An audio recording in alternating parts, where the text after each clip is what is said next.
जय भीम साथियों, मैं हरिकेश्वराम सशक्त भारत चैनल में आपका स्वागत है। 7 बजे से आज हम फेसबुक पर लाइव आने वाले थे, लेकिन यह संभव नहीं हो पाया।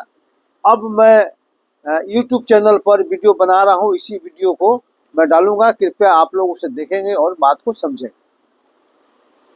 तो किस बिंदु पर आज मेरा वीडियो बनने वाला है, तो मैं बता दूं कि अभी जो स्थिति जो चल रही है कि जो दोनों गठबंधन आरक्षण पर दूरा कुश्ती किए हुए हैं, एक दूसरे को आरक्षण विरोधी साबित करने पर तुले हुए। आरक्षण मुख्य मुद्दा बनता मानने के चुनाव में जा रहा है। तो वास्तविक स्थिति क्या है, इसको समझना बहुत जरूरी है। क्योंकि 15 में एक बार आरक्षण मुद्दा बना था बिहार चुनाव में।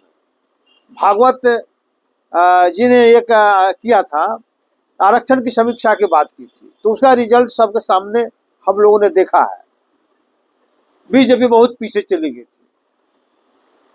उसके बाद फिर सामाजिक न्याय और आरक्षण पर चर्चा ही खत्म हो गई थी। लेकिन अभी इस चुनाव में राहुल गांधी की दूरदर्शिता ने सामाजिक न्याय को मूल लड़ाई में ला दिया है।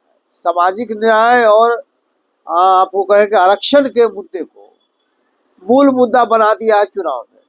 और हमको लगता है कि यही एजेंडा नैरेटिव सेट मानने की हो गया है। आरक्षण नैरेटिव सेट कर दिया है राजीव गांधी ने, राहुल गांधी ने, और उसी के चलते बौखलाहट आप देख रहे हैं कि तरह तरह का बौखलाहट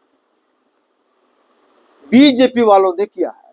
तो बीजेपी वालों पर जो आरोप लग रहा है कि वे 400 का जो कह रहे हैं कि 400 हम सीट लाएंगे, और इसलिए लाएंगे क्योंकि हमको संविधान बदलना है, आरक्षण खत्म करना है। और ये एजेंडा जो है, ये नैरेटिव जो है पब्लिक के बीच में सेट कर गया है कि बीजेपी आरक्षण को खत्म करके दम लेगी और संविधान को बदलकर दम लेगी। और ऐसा दूसरे कारण नहीं हुआ है, ऐसा बीजेपी के नेताओं ने गाहे बिगाहे अपने बयान में कहा। एक तो जो आर्थिक सलाहकार प्रधानमंत्री के थे, उन्होंने साफ तौर पर कहा कि ये संविधान बहुत पुराना हो चुका है, इसको बदलना बहुत जरूरी है।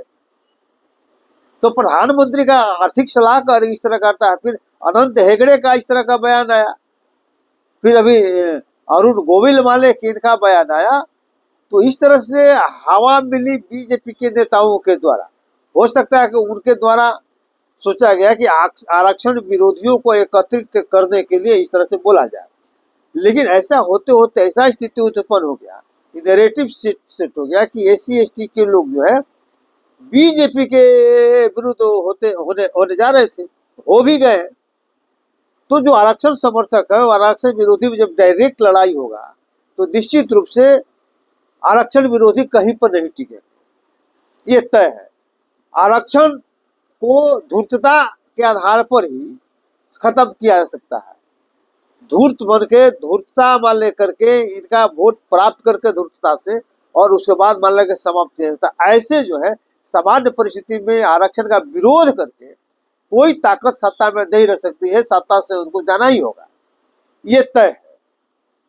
लेकिन छोटे छोटे नेताओं के द्वारा आरक्षण के विरोध में बोला जा रहा था, लेकिन ये SC/ST OBC EBC के लोगों के दिमाग में बात घर कर गया। अब ये मुख्य एजेंडा हो गया। समझिए कि कांग्रेस ने, राहुल गांधी ने एक एजेंडा को एक तरह से क्या कहेंगे नैरेटिव सेट कर दिया कि चुनाव जो है 2024 का लोकसभा चुनाव जो है आरक्षण के मुद्दे पर लड़ा जाएगा। और ये जब नैरेटिव सेट हो गया तो बीजेपी के नेताओं में बेचैनी हो गया। इस तरह से बेचैनी हो गया कि आप देखेंगे कि पहले प्रधानमंत्री अपने खुद नहीं बोलते थे। यहां पर अररिया के सभा में ये चिराग पासवान से बुलवाया गया कि प्रधानमंत्री के रहते कोई आरक्षण को छीन नहीं सकता। फिर धीरे धीरे ये मोहन भागवत का मान्य किया गया कि आरक्षण जिस रूप में है और संविधान प्रदत्त है तो आरक्षण रहेगा, उसमें किसी तरह का छेड़छाड़ नहीं होगा। और यही नहीं, आज प्रधानमंत्री ने भी घोषणा कर दिया कि मेरे रहते आरक्षण को कोई समाप्त नहीं कर सकता है। इसका मतलब क्या है? मतलब है कि सामाजिक न्याय और आरक्षण जो है, जब राहुल गांधी ने कहा कि हम ये संवैधानिक आधार पर जो जनसंख्या के आधार पर हम रिजर्वेशन देंगे और उसके पहले हम जनगणना जाति के आधार पर कराएंगे, और जो जनगणना का रिपोर्ट आएगा, जो एक्सरे रिपोर्ट आएगा, उसके अनुसार हम समाज का ट्रीटमेंट करेंगे। अब ये जो स्थिति उत्पन्न हुई और नैरेटिव सेट होने लगा, तो बीजेपी को परेशान होना स्वाभाविक था।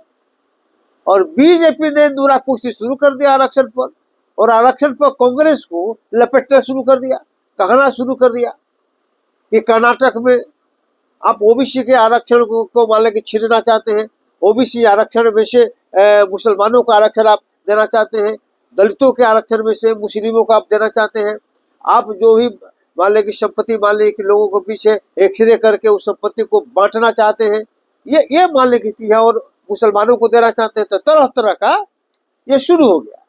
उससे भी जब बात नहीं बनी तब सफाई लोग देने लगे कि आरक्षण पर लगा कि ये मोदी सरकार से बड़ा हितैषी दूसरा कोई सरकार नहीं रही।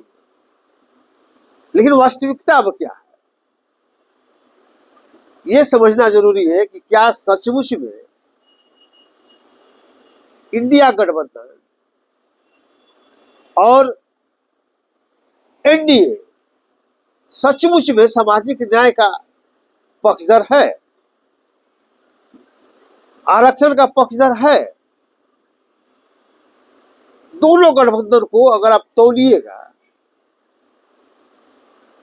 तो ये क्लियर कट स्पष्ट होगा कि आरक्षण का जो संवैधानिक प्रावधान था उसके खिलाफ दोनों है। आरक्षण का परिभाषा ये दोनों की नजर में दूसरा है और संविधान की नजर में दूसरा है।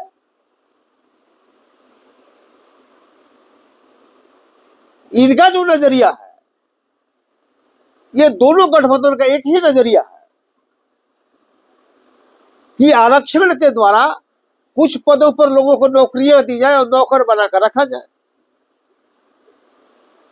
उनसे काम लिया जाए, इनको प्रतिनिधित्व नहीं दिया जाए, प्रतिनिधित्व करने से रोका जाए, निर्णायक पदों पर इन्हें नहीं रखा जाए।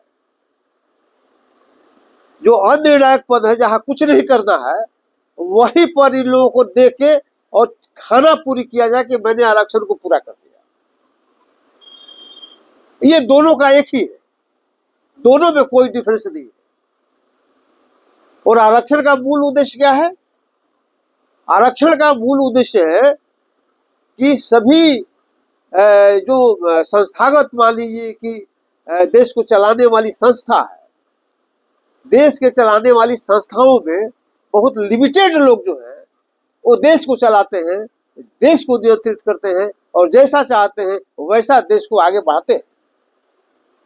तो उन संस्थाओं में, देश को संचालित करने वाली संस्थाओं में एससी एसटी ओबीसी का प्रतिनिधित्व सुनिश्चित हो, ताकि ये अपने वर्ग के हितों की रक्षा वहां जाकर कर सके, समाज का प्रतिनिधित्व कर सके, और समाज के खिलाफ जो सत्ताधारी लोग हैं, शासन प्रशासन में बैठे लोग हैं, उनके द्वारा एससी एसटी ओबीसी के लोगों के साथ कोई अन्याय, भेदभाव और बेईमानी नहीं हो सके। इसीलिए प्रतिनिधित्व का व्यवस्था डॉक्टर अम्बेडकर ने संविधान में किया है। लेकिन इसके उलट ये लोग काम कर रहे हैं। ये काम क्या कर रहे हैं? प्रतिनिधित्व के नाम पर सिर्फ नौकरी दे रहे हैं, प्रतिनिधित्व के नाम पर कुछ लोगों को पैसा दे रहे हैं नौकरी के माध्यम से, और उनको प्रतिनिधित्व करने से रोक रहे हैं। और दोनों माने कि इस इश्यू पर एक है, दोनों गठबंधन एक है। डॉक्टर अम्बेडकर के विचारों का जो आरक्षण लागू करने का मामला है, दोनों उसके खिलाफ है। ये पिछले इनको इतिहास से मालूम प्रमाणित हो चुका है। असल में जो मूल मकसद था संविधान का, ये प्रतिनिधित्व का कानून लागू करने का जो मकसद था, इसके विपरीत इन लोगों ने आरक्षण को समाप्त कर दिया। कहने के लिए रह गया, उसका मकसद समाप्त है, आरक्षण रह गया। कुछ लिमिटेड लोगों को नौकरी दिया जा रहा है, कुछ सुविधा मालिक को दिया जा रहा है, जिससे समाज को कुछ लेने देना नहीं है। और समाज के साथ जो भेदभाव है, अन्याय है, बेईमानी है, बदस्तूर जारी है। और निर्णायक पदों पर इन लोगों को रहने नहीं दिया जाता है। निर्णायक पदों पर इनको पोस्टिंग नहीं होती है। निर्णायक पदों पर माने कि आप देखिए ना, किसी भी गठबंधन का देखें, निर्णायक पदों पर शेड्यूल कास्ट कहीं है क्या? ईबीसी कहीं है क्या? कहीं नहीं है। तो मतलब क्या है? दोनों गठबंधन एक दूसरे को आरक्षण विरोधी साबित करने में तुला हुआ है, जबकि दोनों जो है आरक्षण के मूल उद्देश्यों का विरोधी है। तो ये दोनों में आपस में दूरा कुश्ती शब्द होता है कि अब दूरा कुश्ती कर रहा है कि आरक्षण का विरोधी वो है, वो कह नहीं आरक्षण का विरोधी ये है, आरक्षण के विरोधी वो है, SC ST का विरोधी वो है, वो कह नहीं आरक्षण विरोधी। तो ये दूरा कुश्ती क्यों होता है? ये दूरा कुश्ती का मतलब क्या होता है? तो दूरा कुश्ती का मतलब ये होता है कि लक्षित कुछ वर्ग को किया जाता है कि इन वर्गों को मूर्ख बनाना है, क्योंकि जानते हैं कि SC ST EBC और OBC के लोग जो है आरक्षण के नाम पर भ्रमित हो जाएंगे, आरक्षण के नाम पर दिग्भ्रमित हो जाएंगे, और इनको मूर्ख बनाना ज्यादा आसान मान लीजिए। इसीलिए दोनों जो है दूरा कुश्ती मान कर रहा है, एक दूसरे को नीचा दिखाने के लिए, एक दूसरे को आरक्षण विरोधी साबित करने के लिए दूरा कुश्ती कर रहा है, और दोनों मिलके SC ST EBC OBC को मूर्ख बना रहा है। तो इसीलिए साथियों, उनके ये नकली जो है नौटंकी पर, नकली जो लड़ाई उनका है आरक्षण का, नकली लड़ाई, आरक्षण के लड़ाई को समझना पड़ेगा और उनको करारा जवाब देना पड़ेगा, और समाज ही देगा, SC ST OBC के लोग इनका जवाब देगा, क्योंकि सब लोग अब ऐसा मूर्ख नहीं रह गया है।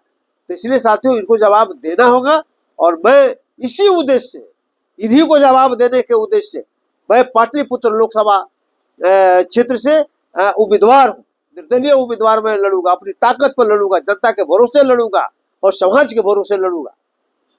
तो इसलिए साथियों, इसका मकसद मेरा सिर्फ इतना था कि ये दोनों के जो दूरा कुश्ती है, इस दूरा कुश्ती को समझना जरूरी है। दोनों में से कोई सामाजिक न्याय का समर्थक नहीं है, दोनों सामाजिक न्याय का विरोधी है। लेकिन एक बात तो जरूर है कि राहुल गांधी ने एक बड़ा काम किया है, नैरेटिव इस चुनाव का सेट कर दिया है, और इसके प्रतिरक्षा में प्रधानमंत्री और उनके टीम के लोग आए, अपना मान लिए कि उसको नैरेटिव को बदलने के फेर में लगे हुए। लेकिन खैर, अगर आरक्षण के आधार पर, लेकिन सवाल हम लोग उठाना चाहिए कि जो असली आरक्षण है, जो संविधान का मूल उद्देश्य है, जो डॉक्टर अम्बेडकर ने जिस उद्देश्य से प्रतिनिधित्व का व्यवस्था किया था, अगर उस उद्देश्य की पूर्ति के विपरीत अगर कोई जाता है तो उसको हमको प्रतिकार करना होगा। असल मान लीजिए कि आरक्षण का मतलब प्रतिनिधित्व होता है, असल मतलब होता है कि प्रतिनिधित्व सत्ता में, ये जो है शासन प्रशासन में, ताकि यहाँ वहाँ जाकर लोग अपने समाज की रक्षा कर सके, अपने समाज के हितों के अनदेखी करने से रोक सके, उनके साथ भेदभाव को रोक सके, अन्याय को रोक सके, बेईमानी को रोक सके। इसलिए सामाजिक न्याय को समझना जरूरी होगा, आरक्षण को समझना जरूरी है। इसलिए साथियों, इस बिंदु पर बड़ा पैनी निगाह रखना पड़ेगा दोनों को। दोनों के दूरा कुश्ती पर जो नौटंकी है, असली नकली लड़ाई का, इसको सतर्क करना पड़ेगा और दोनों को जवाब देना पड़ेगा। जय भीम, जय भारत, जय संविधान।